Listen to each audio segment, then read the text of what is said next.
Narito ang top 10 players sa usap-usapan tungkol sa trade. Number 1, Joshua Munson. Mas maraming basher kaysa kay Cedric Barefield. Kaya naman, sa tingin ko ay inaasahan ng karamihan sa inyo na si Cedric Barefield ang kukuha ng pwestong ito. Gayunpaman, si Joshua Munson ay isang mahusay na defender at higit sa karaniwan ang husay sa opensa, best two-way wing. Pag nakuha ito ng contender, instant finals contender na, sweldo lang ang problema nito. Number 2, Cedric Barefield. Siguradong kabilang siya sa top 5 scorers ng liga habang nasa Blackwater. Instant offense sa Blackwater na may logjam sa guards, pwede siya ipang trade sa bigs. Ngayon, kayang-kaya niyang panatilihin ang ganoong laro sakaling matrade siya sa isang elite na koponan, gaya ng ginawa ni CJ Perez. Number 3, Christian David. Talagang hindi maganda ang mga numero ni Christian David ngayong season. Maaaring dahil ito sa isang injury na ipapagamot na niya. Napakataas ng kanyang potensyal, kapag gumalaw ito, malaking package ang kapalit. Number 4, Brandon Ramirez.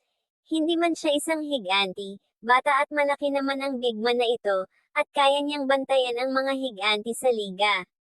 Isa siyang mahalagang manlalaro na dapat puntiryahin, 3-and-D role player, perfect sa teams na need ng spacing, mura at madaling i-trade. Number 5, Jordan Heading. Nagsisimula nang bumagal ang kanyang laro habang papalapit na ang pagtatapos ng kanyang kontrata. Dahil sa kawalan niya ng consistency, maituturing siyang isang risky na opsyon, ngunit tunay at mataas ang antas ng kanyang kakayahan, pero siksikan sa guards ang TNT, baka ipang trade for big man. Number 6, Dalf Panopio. Nagsisimula nang makuha ang kanyang ritmo sa PBA, pure point guard, ang Blackwater loaded na. Hindi siya mukhang magiging superstar noong simula ng torneo, ngunit posible pa ring marating ang antas na iyon. Number 7, Zaire Torres. Isa siyang malaking guard na maaaring maglaro bilang wing sa hinaharap.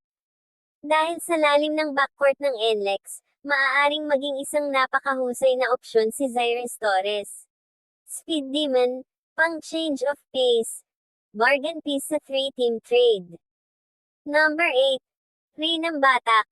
Mas magaling siya kaysa sa ilan sa mga nasa unahan niya sa listahang ito, pero sa tingin ko ay magiging sobrang taas ng itatansyang halaga sa kanya sa usaping ito ng trade.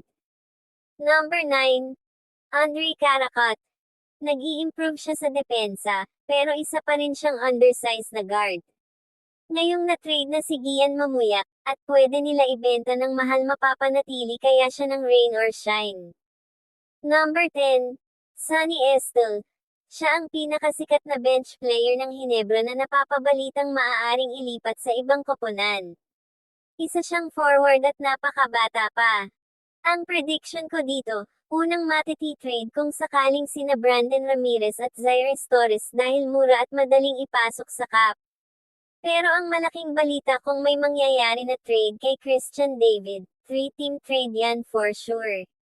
Sino dyan ang pinaka-perfect fit sa bet mong team? Para sa akin fit is ay Dalf Panopio sa Magnolia Hotshots at kay Coach L.A. Tenorio. Anong team sa tingin mo ang pinaka-aggressive ngayon sa trade market?